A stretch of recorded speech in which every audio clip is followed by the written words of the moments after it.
damos paso al panel de expertos que van a resolver algunas inquietudes y preguntas que están formuladas, pero inicialmente quiero invitarlos a que todas aquellas apreciaciones y consultas que en el primer momento de la exposición señalé pudieran registrar en las cartillas que les fueron entregadas, las registren y al terminar el seminario y salir del auditorio las puedan entregar a los analistas de asistencia técnica. Levanten sus manitos, que se van a posicionar en donde estaba la mesa de inscripción. Se los podrán entregar y ahí podremos dar paso a la respuesta formal, como señalé, por correo electrónico.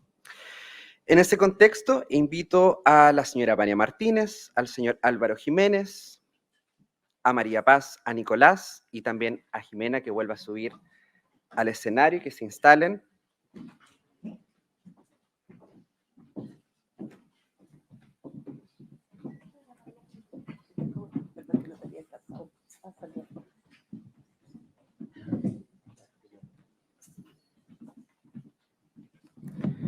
Agradecerles a ustedes por sus exposiciones, por las conversaciones, por las invitaciones a la reflexión y comentarles que hay 3 preguntas centrales que la idea es que puedan generar las conclusiones que se desprendan de las ponencias que escucharon también de otros expositores. La primera de ellas se orienta en cuáles son las condiciones técnicas que debiera ofrecer el sistema de protección a la niñez y adolescencia que permitan brindar soportes efectivos para la prevención del suicidio.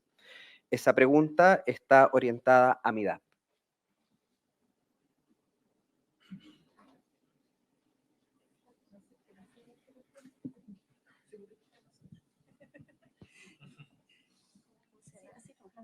Hola. Súper bien. Bueno, que mi pregunta es seguro que es para nosotros porque, o sea, no sé si es que alguien desde Mejor Niñez podría responderlo. Podemos hacerlo, pero en esta primera parte pediríamos la línea inicial con ustedes. ¿Puedes repetir? Por supuesto. Condiciones técnicas. Sí. ¿Cuáles son las condiciones técnicas que debiera ofrecer el sistema de protección a la niñez y adolescencia que permitan brindar soporte efectivo para la prevención del suicidio? Sí, muchas gracias por la pregunta. Bueno, algunas de esas condiciones técnicas, de hecho, las estamos trabajando en el curso, es parte de lo que los contenidos que están revisando en la plataforma, los distintos videos. Y esas plataformas, esas condiciones tienen que ver, en primer lugar, con saber identificar casos de riesgo. Y para eso hay algunas herramientas. Nosotros, de hecho, en el mismo curso han aprendido a utilizar una de ellas, que es la escala de Columbia. Es una, entre otras posibles, pero que genera ciertas condiciones para poder identificar ciertos niveles de severidad del riesgo suicida y tomar decisiones en función de esos distintos niveles de severidad, ¿no? Es decir, poder desarrollar al interior de los equipos decisiones, un árbol de decisiones en función de esos niveles de severidad. Ahora, con eso no basta, porque como comentábamos al principio, en primer lugar es imposible poder predecir la conducta suicida. Las distintas escalas son útiles, pero en sí mismas no resuelven el problema. Más importante incluso que poder identificar un nivel de gravedad del riesgo suicida es establecer un buen vínculo a través de esa evaluación, entender los problemas que pueden estar detrás, identificar ciertos factores de riesgo, ciertos factores protectores, cómo podemos prevenir algunos los factores de riesgo y cómo podemos promover factores protectores. Por otro lado, también estas capacidades tienen que ver con que son institucionales, no tienen que ver ya esto específicamente con lo que pueden hacer cuidadores y cuidadoras evaluando los casos, las capacidades que tienen las instituciones para poder derivar estos casos identificados a tratamiento cuando es necesario. Y es decir, el trabajo intersectorial, que fue lo que habló, por ejemplo, María Paz, ¿no? Y eso no muchas veces es sencillo, porque hay deficiencia en primer lugar algunas veces en el vínculo entre las instituciones. Ustedes lo pueden saber por su trabajo, ¿no? Las derivaciones a veces rebotan, hay listas de espera, o a veces también los mismos servicios, y esta es una realidad muy heterogénea a lo largo del país, no cuentan con profesionales especializados para trabajar con algunos casos que son complejos. Por de pronto, un recurso que es súper escaso en el sistema público de salud, que son psiquiatras infanto-juveniles, ¿sí? En Chile no es que tengamos pocos psiquiatras, La tasa, tenemos 7 por cada 100.000 habitantes, lo que no es, comparativamente no es malo. El problema es que muchos de ellos no están en el servicio público, ¿sí? Y bueno, los servicios como ustedes también sufren las consecuencias de eso, ¿no? De esa realidad sanitaria de salud pública. Bueno, y por otro lado también hay otras capacidades técnicas que tienen que ver con el trabajo cotidiano de cuidado. Lo que ustedes hacen no es en estricto rigor, ustedes no son tratantes de salud mental, ¿no? Y no se espera, por lo tanto, que tengan esas habilidades, esos conocimientos, pero que sí puedan identificar los casos de manera oportuna para poder derivarlos y poder y también tener manejar un lenguaje que permita cierta fluidez en el diálogo con especialistas en esta área.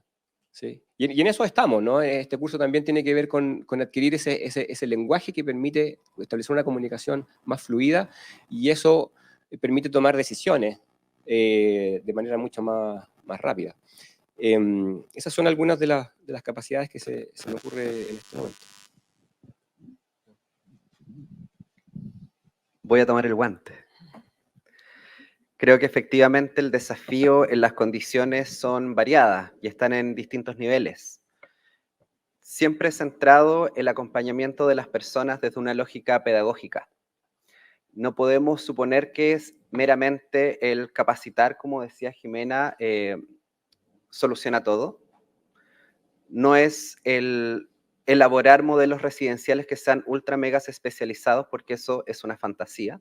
Ya hemos tenido ese tipo de historias si miramos lo que el Servicio Nacional de Menores ejecutó durante largos años, con un origen fundacional muy distinto a los desafíos con los cuales se encontró en su etapa de cierre el año 2021.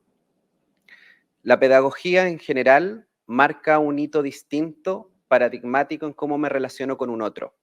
Por un lado está la incorporación de un aprendizaje, ¿cierto? El refuerzo continuo en un transversal, lo cual permite a los equipos sentirse acompañados, sentirse validados, sentirse legitimados. Y ese capital técnico rico y nutricio es lo que se vuelve la piedra angular, el círculo virtuoso, para poder generar intervenciones que propendan a ser protectoras y eficientes en el cuidado de la niñez. Nuestros niños y niñas han sido comprendidas históricamente desde una lógica atomizante. Se esperó que un servicio por sí respondiera a sus múltiples necesidades. Yo me pregunto si alguno de nosotros encuentra solamente en un lugar las necesidades que requiere para el diario vivir. Sin necesidad de escuchar la respuesta, creo que es no. Nosotros vamos a diferentes instancias cuando requerimos diferentes necesidades o resolver las mismas. Por otro lado, para nosotros como servicio, la invitación hoy día es deconstruir la lógica tutelar con la cual hemos comprendido la relación histórica con la red colaboradora y también, por cierto, con nuestros centros de administración directa, que por tanto se traduce en el ejercicio de cuidado de la niñez y adolescencia más sensible, más vulnerada y más vulnerable. Esa lógica tiene que avanzar a una comprensión efectivamente colaborativa. Este espacio, como he señalado, es la transformación. Que hoy día podamos comprender equipos donde la participación efectiva de la niñez es escuchada y se traduce en una exigibilidad de derecho con impacto a través de la red interinstitucional amplia, es una transformación. Entiendo claramente que muchos de estos hitos van a tomar tiempo en términos que cuajen, que se armonicen. Hoy día tenemos esta ley de garantía que, si bien está declarada, está enunciada en términos juristas, no tiene un procedimiento de armonización que permita su debida articulación, y a los otros ministerios también contar con un presupuesto exclusivo que les permite articular aquellas prestaciones. Pero hey, como les señalaba, quienes llevamos un poquito más de esto, algunos que perdimos el pelo en esta trayectoria, que partimos con peluca, hoy día tenemos una línea base que antes no teníamos, que nos permite sentarnos a conversar. Hoy día ya podemos emplazar al trabajo colaborativo, pero por cierto, técnico, serio, formal y con un claro enfoque de derechos humanos. Y eso son componentes técnicos, estructurales, que desde el servicio se deben poner a disposición de quienes hoy día intervienen con esa niñez, para complementar ya la visión más articulada que entregan desde MIDAP, y agradecer la respuesta y también la invitación a complementarla. La segunda inquietud guarda relación con qué nodos de la red intersectorial de salud son los que ofrecen hoy por hoy las mayores fortalezas para el abordaje del suicidio en niños, niñas y adolescentes, la cual está orientada al Ministerio de Salud. Gracias. Ahí entiendo que el término nodo se refiere como a Un lugar. un lugar. Ah, ya, ya. Sí, es que precisamente la red temática de salud mental habla de nodos de salud mental y que se refiere a como los dispositivos o los servicios que se articulan para entregar una atención de salud mental. Entonces, no sé si desde ahí viene la pregunta, que me llamaba la atención que desde el intersector nos preguntan algo tan específico como el nodo, ya, pero ya, ¿cómo se articula? Bueno, lo que estamos haciendo en prevención de suicidio, hemos ido porque el programa, cuando ustedes lo ven desde que nace, va centrado en que las Ceremis realicen una implementación de un plan intersectorial, pero desconoce un poco la relevancia del actuar de los servicios de salud. Entonces ya hace un par de años se ha fortalecido la estrategia asistencial en prevención de suicidio, o sea, sabiendo que el intento de suicidio es uno de los factores de riesgo más importantes, ¿cierto?, para que exista posteriormente un suicidio.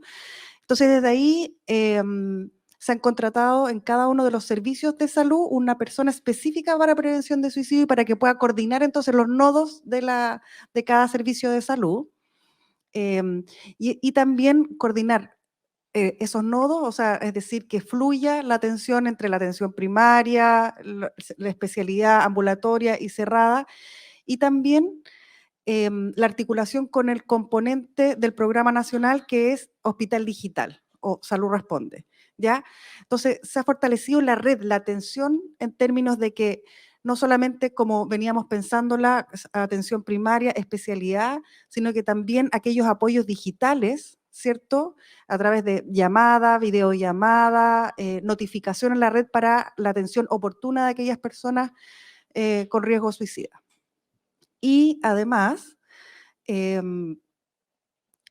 también una estrategia que se está desarrollando acá, precisamente en Valparaíso, y que está comenzando acá, tiene relación con los asertivos comunitarios, ¿ya? Que espero que los estén conociendo, y que trata de dar respuesta precisamente a aquellos perfiles que salud no ha podido dar respuesta, ¿ya? Y que no tiene que ver con las características de las personas necesariamente, porque uno siempre dice son refractarios, que es mal utilizada, como de alguna manera como estigmatizando a aquellos niños y adolescentes para los cuales no se ha podido dar respuesta, pero en realidad lo que nosotros como salud nos estamos dando cuenta es que nuestros servicios tradicionales no pueden acercarse a las necesidades de las diferentes personas. Entonces se están generando estos programas pilotos que para el próximo año vienen 10 más y estamos con mayores recursos para poder implementar programas asertivos comunitarios que dependen del nivel de especialidad y que lo que hacen precisamente es ir a buscar a los chicos, tener una atención más intensiva, más personalizada, más en los contextos propios y que son específicamente de aquellos chicos que no hemos podido dar respuesta, pero que también están, digamos, la respuesta tradicional, como les decía, no se acomoda a a las necesidades de los niños y adolescentes y que tienen alta complejidad en términos de trastornos mentales, de situación de calle, socialización o socialización callejera, riesgo suicida. Entonces esperamos poder avanzar en esa línea con atención un poco más intensiva. Eso. Muchísimas gracias. ¿Puedo complementar? Por favor. Yo voy a complementar desde lo que es el sistema intersectorial. Bueno, primero señalar que yo creo que esta dificultad para comprender la pregunta, en primer lugar, yo creo que es un desafío cómo unificamos lenguajes, ¿no? Que de repente los distintos sectores del Estado tenemos formas de comunicarnos que son diversas y yo creo que es un desafío a acercar. Y quiero también como reformular un poquito la pregunta, más allá de las fortalezas, como mirando también las oportunidades que surgen, sobre todo en el marco del sistema intersectorial de salud integral. Escuchaba a Jimena en su presentación, lo que tiene que ver con el cuidado de los equipos, y yo creo que algo que aparece con mucha frecuencia en las conversaciones con los gestores intersectoriales, tiene que ver con cómo podemos trabajar en mejores condiciones, ¿no? Y eso aparece como siempre como en la demanda, cómo podemos mejorar. Y hay algo que creo que puede ser muy como una buena oportunidad a partir del sistema intersectorial que tiene que ver con la colaboración. ¿Ya? Que yo creo que de alguna forma lo que nos está planteando el sistema intersectorial es cómo podemos trabajar de forma más colaborativa. Y nosotros como Estado, y acá hay en el fondo lo que se nos interpela a propósito de este nuevo marco legal, ¿cierto?, de la ley, es que todos somos garantes de derechos en la protección y el cuidado de los derechos de los niños, ¿cierto? Y por tanto, debemos trabajar de forma articulada para poder garantizar que eso ocurra, ¿no? Y yo creo que ahí el sistema intersectorial es una oportunidad para poder trabajar de forma mancomunada en la protección, ¿cierto? En el ámbito del suicidio, probablemente, que es a donde va orientada la pregunta, hay una necesidad de trabajar coordinadamente, ¿no? Y eso, de alguna forma, el sistema lo tiene y lo que se busca es que las decisiones que se puedan tomar en cualquier ámbito puedan contar, digamos, con la expertise de todos, digamos. Y eso también integra el conocimiento de los equipos locales. Entonces yo creo que desde ahí hay una plataforma para poder construir de una forma distinta y garantizar derechos de una forma distinta. Entonces, yo me quedaría, digamos, con eso como una oportunidad hoy día para poder trabajar y seguir avanzando. ¿Sí?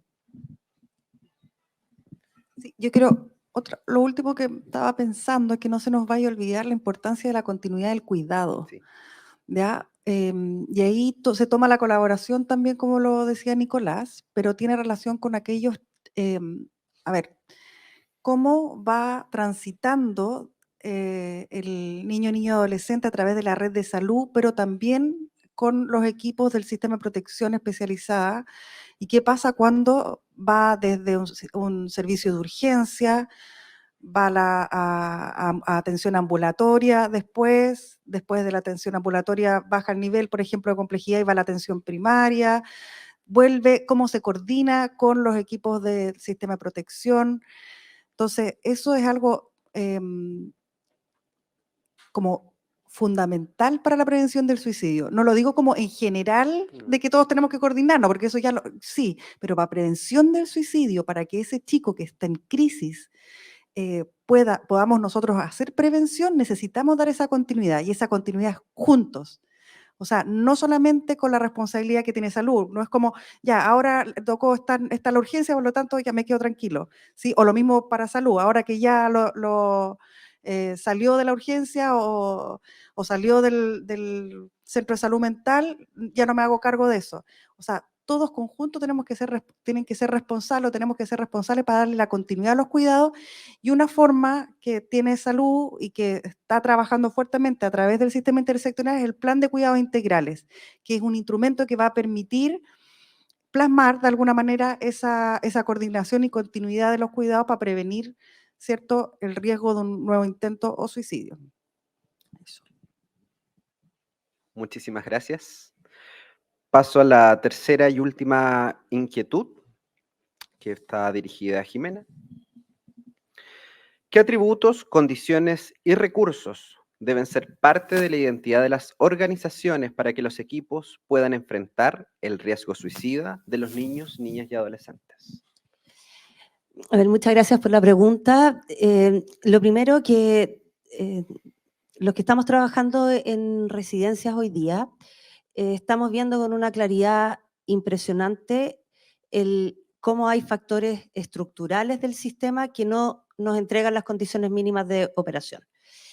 Y eso es un problema súper complejo de inicio, porque en el fondo hay un tema, por ejemplo, de financiamiento, que efectivamente los costos que hoy día tiene, solo llevar que hoy día tenemos 4.500 niños aproximadamente en la red de cuidado alternativo, los costos de cuidado con el nivel de especialización que se requieren no tienen nada que ver con el sistema de financiamiento hoy día. Por lo tanto, tenemos un problema de recursos que necesitamos atender a los niños con mayores necesidades integralmente, y no tenemos los recursos para eso.